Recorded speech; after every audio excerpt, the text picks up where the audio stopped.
아침 묵상 하루 장 시작하겠습니다. 먼저 기도하시겠습니다. 하나님, 다니엘서를 시작할 수 있음에 감사드립니다. 다니엘에게 주셨던 지혜와 총명이 말씀을 전하는 자나 듣는 자 모두에게 있게 하여 주옵소서. 허무한 것에 주목하는 것이 아니라 하나님의 진리를 깨닫고 또한 그렇게 살아가는 복된 삶을 살아가도록 인도하여 주옵소서. 예수님의 이름으로 기도드리옵나이다. 아멘. 오늘 함께 하실 말씀은 다니엘서 1장 8절입니다. 다니엘은 뜻을 정하여 왕의 음식과 그가 마시는 포도주로 자기를 더럽히지 아니하리라 하고 자기를 더럽히지 아니하도록 환관장에게 구하니. 아멘. 오늘 말씀의 제목은 바벨론 굴에 잡혀가도 정체성만 똑바로 차리면 산다 라는 제목으로 말씀 나누도록 하겠습니다. 우리 속담에 호랑이에게 물려가도 정신만 똑바로 차리면 산다라는 격언이 있습니다. 삶을 살면서 호랑이 굴과 같은 어려운 상황을 처하기도 합니다. 그럴 때 불안하고 두려워해서 넋을 놓고 있지 말고 정신을 차리고 극복해야 한다라는 것을 말해주는 좋은 말입니다. 그러나 예수님을 믿는 사람들에게 있어서 진짜 두려운 것이 뭐죠? 진짜 사는 것이 무엇이겠습니까? 마태복음 10장 28절에 몸은 죽여도 영혼은 능히 죽이지 못하는 자들을 두려워하지 말고 오직 몸과 영혼을 능히 지옥에 멸하실 수 있는 일을 두려워하라 라고 말씀하고 있습니다.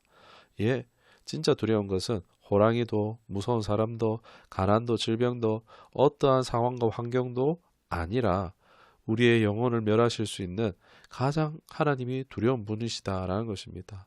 또 하나님은 우리를 구원을 베푸시는 분이십니다. 인생에 찾아오는 수많은 위기의 순간들, 정신을 똑바로 차리고 살아가는 것도 중요합니다. 그러나 이는 일시적으로 도움이 될 수 있지만 나아가 하나님 안에서 우리가 우리의 정체성을 똑바로 지킬 때는요, 어떤 위기 가운데에서라도 호랑이 굴은 비교할 수 없는 더한 상황에서도 우리가 뭐 앞으로 보겠지만 이제 느부갓네살을 보면 사람을 벌레 죽이듯이 죽이는 사람입니다. 이게 언제 목이 달아날 줄도 모르는 상황에서 그 가운데 진정한 건짐과 구원을 받게 될 뿐만이 아니라 오히려 다니엘은 그 가운데서 복을 받게 되어진다는 것입니다. 바로 정체성을 붙잡았을 때 말입니다. 호랑이 굴에 물려가도 정신만 똑바로 차리면 산다가 아니라 우리는 바벨론에 잡혀가도 정체성만 똑바로 지키면 산다 라는 것을 꼭 명심했으면 좋겠습니다.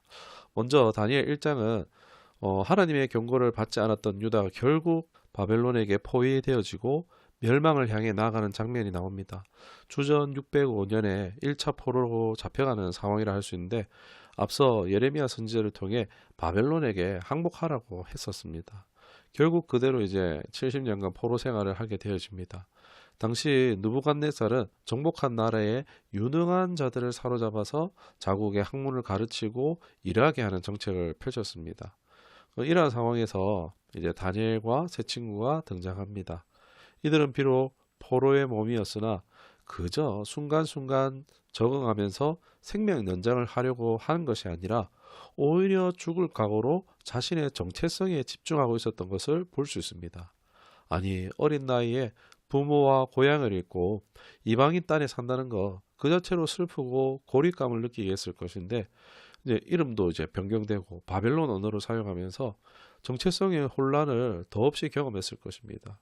그리고 삶의 가장 기초가 되어지는 이제 음식 이 부분도 마시는 일도 이런 이제 변화되어진 상황에서 내적인 갈등과 외적인 압력을 많이 경험했을 것입니다.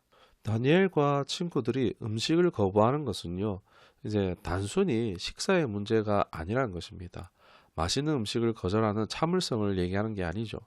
당시 이 바벨론 왕의 음식은요, 우상에게 바쳐졌던 것으로 유대인의 식사 규정에 어긋난 것이었습니다. 이 음식을 먹는 것은 그들의 신앙을 저버리고 바벨론 문화에 동화되는 것을 의미했습니다. 그러니까 하나님의 법을 저버리는 것입니다. 하나님을 버리는 것이죠. 여러분, 어떻게 이럴 수 있을까요? 하나님이 지키시는 나라가 지금 망했잖아요. 바벨론에게 졌잖아요. 하나님이 유다 백성을 버린 것처럼 느껴지는 상황이기도 하잖아요. 물론 잡아온 사람 중에 그렇게 생각하고 바벨론의 문화들을 음식들을 받아들인 사람들이 분명 있을 겁니다. 다니엘과 세 친구 외에는 없고 오직 다니엘과 세 친구만이 유일할 수도 있습니다. 다른 사람들은 몰라도 그러나 다니엘과 세 친구는 이제 신앙의 정체성을 지키는 것을 선택했습니다. 포로의 신분에서 음식을 거부하는 것은 이 생명이 달아날 수 있는 일임에도 불구하고 그럼에도 죽음보다 하나님이 더 두려운 자이심을 그리고 생명과 복이 하나님께 있음을 믿고 있었기 때문이다라고 말할 수 있을 것 같습니다. 이들이 어떻게 이런 믿음을 소유했는 것은 뭐 이유를 알 수 없지만 그래도 하나님이 이들의 믿음과 정체성을 지킬 수 있도록 도우시지 않았을까 생각해 볼 수 있습니다. 여러분, 정체성을 지키는 것은 너무나 중요합니다. 많은 경우 살기 위해서 사는 인생을 삽니다. 그러나 정체성을 가진 것은 삶의 의미를 부여하는 것입니다. 우리가 그래서 이런 정체성을 가져야 되는데 신앙의 정체성을 가져야 하는 것입니다. 하나님 백성, 하나님 자녀라는 정체성이 필요합니다. 만일 우리에게 정체성이 없다면 나의 삶의 의미를 다른 어떤 것들에 계속 빼앗기거나 휘둘리는 삶을 살게 된다는 것입니다. 오늘 다니엘과 세 친구는 살기 위한 선택을 한 것이 아니라 먼저 이 험악한 바벨론에서 삶의 의미를 부여했던 것이라 할 수 있습니다. 이것은 너무나 큰 차이입니다. 느부갓네살은 유능한 자들을 잡아서 포로들의 이름 바꾸고 왕의 진미를 먹이고 교육함으로써 친바벨론화 이 정체성을 교체시키는 이 정책을 썼습니다. 아무래도 바벨론의 백년 대계를 위함이었다라고 할 수 있겠죠. 그러나 반대로 정체성을 잃지 않아야지 다시 일어날 수 있고 회복할 수 있는 것입니다. 어려움이 왔더라도. 다니엘은 하나님 앞에서 자신을 더럽히지 않겠다는 뜻을 정했고 그래서 채식을 요청했던 것입니다. 이 또한 하나님의 은혜와 긍휼을 환관장으로 인해서 얻게 하신 은혜라고 할 수 있습니다. 이 10일이라는 테스트를 통해서 위험을 동반했지만 실제로 다른 소년들보다 아름다운 모습을 유지할 수 있었습니다. 하나님의 축복이 함께하므로 왕 앞에서 그들의 총명이 다른 사람의 10배나 뛰어남을 인정받습니다. 바벨론은 뒤에서도 알 수 있지만 단순히 정신만 차린다고 살아남을 수 있는 곳이 아닙니다. 심심하면 사람 죽입니다. 그런 곳에서 다니엘이 복을 받을 수 있었던 비결은 하나님 앞에서 신앙의 정체성을 지켰기 때문입니다. 우리도 어떤 환경 속에서도 신앙의 정체성을 지켜야 합니다. 세상 유혹에도 때로는 공격이 다가와도 굴하지 않고 신앙의 정체성으로 살아가야 합니다. 그 결정은 우리의 삶에 깊은 의미와 축복으로 인도할 줄 믿습니다. 어떻게 할까가 아닌 나는 누구인가 하나님 안에서 진정 발견하고 하나님의 놀라운 계획 가운데 인도함 받아 살아가시기를 주님의 이름으로 축원합니다. 기도하겠습니다. 하나님, 다니엘은 살아남는 것보다 삶의 의미를 부여하는 신앙 정체성을 우선했습니다. 그것이 적진에 안에서도 살아남을 뿐만이 아니라 복을 받는 비결이 됨을 봅니다.